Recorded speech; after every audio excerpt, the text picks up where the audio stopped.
പദ്ധതിയിൽ ആണുങ്ങൾ ചേരണമെങ്കിൽ പെണ്ണുങ്ങൾ ചേരണം. അതാണ് അങ്ങനെ നിയമമാണ് കൊണ്ടുവന്നത്. ആരെങ്കിലും സാധിക്കും. നിങ്ങൾ പുരുഷൻ ചേരണം, ഭാര്യ ചേർക്കണം. ഇനി വേണ്ട. പല ആളുകളും പുരുഷന്മാരും വരെ ചേർത്ത് കുറച്ചാൽ കഴിക്കാൻ പുരുഷന് മാത്രമാണ് ഭാര്യയുടെ നടക്കില്ല. അങ്ങനെയുള്ള സാഹചര്യം ഉണ്ടായി. കാലഘട്ടത്തിൽ നടക്കുന്നത് നമ്മുടെ ആളുകളാണല്ലോ. 100 രൂപ അടക്കേണ്ട വഴിക്ക് ഭാര്യമാരെ പൈസ എടുക്കില്ല. അവരെ മറ്റൊരു മാത്രം പൈസ എടുക്കില്ല. അതിലൊരു ലാഭം ഉണ്ടായിരിക്കണം. കേരളത്തിൽ സിംഗിളായ ഒരാൾ ചേർന്നാൽ 200 രൂപ അടക്കണം. ഭാര്യ മാത്രമാണെങ്കിൽ ആ 200 അടച്ചാൽ മതി. അവിടെയാണ് വീട്ടിലേക്ക് ആശ്രയിക്കുന്നത്. ഒരാൾ സ്വന്തത്തിൽ ചേരാം, പക്ഷെ ഒരാളെ വെച്ചാൽ 200 രൂപ. ഭാര്യ ചേർത്താലോ 1000 രൂപ മതി.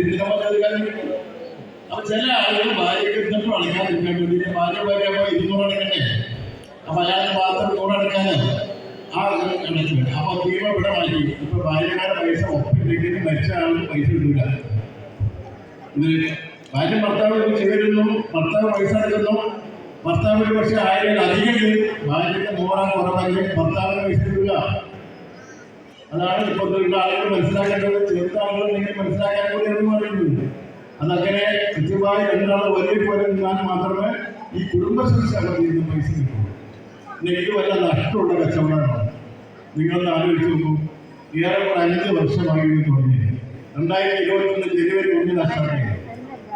ഇപ്പൊ നോക്കിയാൽ ശരിക്കും 56.5 മാസങ്ങളിൽ കൂട്ടിയാലേ ഈ സമയത്തിനിടയിൽ ഈ പദ്ധതി എത്ര പേര് മരിച്ചെന്നറിയോ?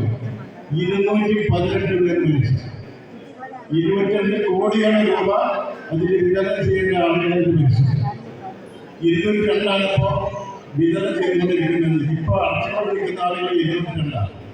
അപ്പൊ ഇത് കൃത്യമായി അടച്ചതാണ്. അന്നത്തെ കാലത്ത് ചേർന്ന ഒരാളാണെങ്കിൽ 5 വർഷം മുന്നേ ചേർന്ന ഒരാളാണെങ്കിൽ ഇതുവരെ കൃത്യമായി അടച്ച ഒരാളാണെങ്കിൽ 20,200 രൂപ അടച്ചിട്ടുണ്ട് ഒരാൾ. ഇതിലേക്ക് അടച്ചിട്ടുണ്ട്. 20,000 രൂപ അടച്ചാൽ 56 മാസമായി തുടങ്ങിയിട്ട് നിങ്ങളെ കണക്കിട്ട് നോക്കി എത്ര കാശാവും ഒരു മാസം. ഞങ്ങൾ പണ്ട് പറഞ്ഞത് ഒരു 10 രൂപ ചായയുടെ പൈസ കിട്ടി നീ വെച്ചത് അടച്ചു പോകുന്നു. എല്ലാവരും പറയും എത്ര ആൾ പരിചയം നല്ല കണക്കുണ്ടോ, എപ്പോഴും പൈസ കൊടുക്കണ്ടേ. ഇന്ന് ഈ സമയം ഞാൻ കൃത്യമായി കണക്ക് പറയാം. ഇന്ന് ഈ സമയത്ത് നമ്മൾ ആ കണക്കെടുത്താൽ 56 മാസം 16 ദിവസം 56 മാസമായി. ഇതിന് കൃത്യമായി അടച്ചാൽ 20,200 രൂപയാണ് അടച്ചിരുന്നവരാണ്. നിങ്ങളുടെ ഓരോരുത്തരുടെ അക്കൗണ്ട് മൊബൈലിൽ നോക്കിയിട്ടാണ്. അതിന് നിങ്ങൾ 56 മാസം കൊണ്ട് അയച്ചു നോക്കിയാൽ ഒരു മാസം എത്ര കാശ് വന്നു? നിങ്ങൾക്ക് കിട്ടുക 357 രൂപയാണ്.